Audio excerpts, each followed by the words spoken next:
Jangan lupa like, komen, dan subscribe channel YouTube TVRI Bengkulu dan nyalakan lonceng notifikasinya.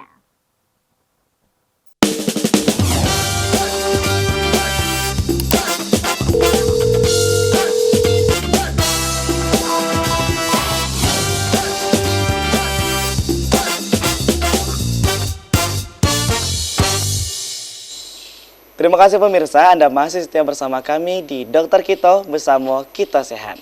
Hari ini kita masih membahas perihal penyakit toksoplasmosis bersama Dr. Juni Aryani dan juga Dr. Putri Santri. Nah, dokter ya, kita sudah bahas perihal definisi dan gejala yang diakibatkan oleh toksoplasmosis ini. Nah, sebelum itu dok, mengenai penyakit ini dok ya, mungkin kan dari organ tubuh. Ketika seseorang sudah terserang penyakit toksoplasmosis ini, ketika dia mau transfusi darah ataupun transparansi dok ya. Apakah itu masih bisa menular dok? Dokter Pusan gimana? Jadi penularan itu bisa ya lewat transfusi darah sama transplantasi organ. Kenapa? Karena parasit ini dia walaupun misalnya di dalam tubuh tidak menimbulkan gejala, dia bisa berdiam di dalam tubuh itu dalam waktu yang sangat lama, dalam waktu bertahun-tahun. Nah misalnya dalam waktu bertahun-tahun itu ternyata orang ini mau melakukan transfusi atau transplantasi. Nah itu bisa berpindah ke orang yang diberikan donor darah ataupun ditransplantasikan organ. Itu bisa. Berarti bisa dok ya, nggak hanya dari PCS tadi itu ya. Ketika sudah transfusi darah itu tuh bisa tetap menular pun orang yang awal tadi tidak memiliki gejala seorang toksoplasmosis tadi dok ya. Yang penting parasitnya itu masih ada di sana. Masih dalam tubuh dok ya. Oke, kita akan lanjut lagi dok ya bersama Dokter Juni ya. Kita lanjut materinya ya. Oke, tadi kita sudah bahas sampai ke diagnosis. Selanjutnya ini akan saya bahas sedikit lagi gambaran klinisnya karena ini nanti menentukan jenis terapinya, tata laksananya. Perlu di-note di awal, untuk tata laksana secara obat-obatan mungkin tidak akan saya jelaskan secara detail karena itu jenis dan kombinasinya akan sangat banyak dan itu memang tidak bisa dibeli sendiri seperti obat demam. Memang harus dengan resep dokter dan berdasarkan gejala dan tingkat keparahannya. Begitu. Nah, jadi kerusakan yang terjadi pada tubuh itu tergantung pada umur yang pertama mempengaruhi. Setelah itu jenis strainnya, tokso yang mempengaruhi itu nanti mempengaruhi keparahan dan lokasi infeksinya juga. Setelah itu jumlah parasitnya mempengaruhi. Mungkin sedikit tidak terlalu muncul gejala yang terlalu berat, kalau semakin banyak gejalanya bisa semakin berat. Setelah itu organ yang diserang. Nah, organ yang diserang ini tadi sedikit banyak sudah dijelaskan oleh Dokter Putri, di mana pada orang yang gangguan imun nanti organnya bisa berbeda dengan pada bayi dari ibu ke anak ataupun pada individu sehat tanpa ada penyakit lain. Begitu. Jadi untuk mempermudah tata laksananya, biasanya dokter membagi kategorinya pertama menjadi infeksi akut pada pasien imunokompeten.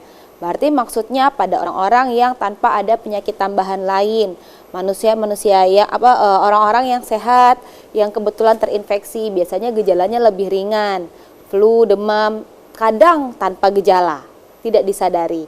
Kapan orang itu sadar bahwa dia terinfeksi tokso? Misalnya ada pada orang sehat sadar terinfeksi itu saat dia melakukan medical check up, screening, pemeriksaan mandiri begitu, karena kebanyakan tidak bergejala, adapun gejalanya kadang kita terlewati, kita anggap ini adalah penyakit lain karena gejalanya mirip sekali dengan penyakit demam-demam lain begitu. Yang kedua, infeksi akut pada pasien imunokompromis, maksudnya contoh pada pasien-pasien dengan gangguan imun ya, setelah misalnya pada pasien HIV seperti itu. Nah, untuk keadaan seperti ini yang paling kita takutkan itu adalah nanti pengobatannya berarti double, pengobatan HIV-nya juga, pengobatan toksonya juga, tapi itu ada combine-nya nanti tergantung hasil pemeriksaan yang didapatkan oleh dokter. Nah, pada pasien-pasien imunokompromis yang paling kita takutkan itu adalah penularannya sampai ke otak. Oh, berarti bisa sampai ke otak dok ya? Bisa, betul. Nanti kita bilangnya toksoplasmosis cerebri. Nah, kalau sudah sampai ke otak, itu bisa menyebabkan penurunan kesadaran. Begitu. Dan banyak gangguan-gangguan lain karena kita seperti yang kita tahu otak sendiri kan pusat dari controlling tubuh ya, jadi akan banyak terjadi gangguan-gangguan di tubuhnya begitu.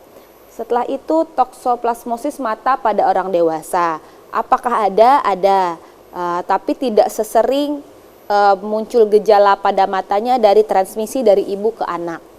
Kebanyakan gejala mata itu banyak, yang paling banyak kita ketemu itu dari ibu ditularkan ke janin, setelah lahir nanti kita ketemukan toksoplasmosisnya di mata janin tersebut gitu.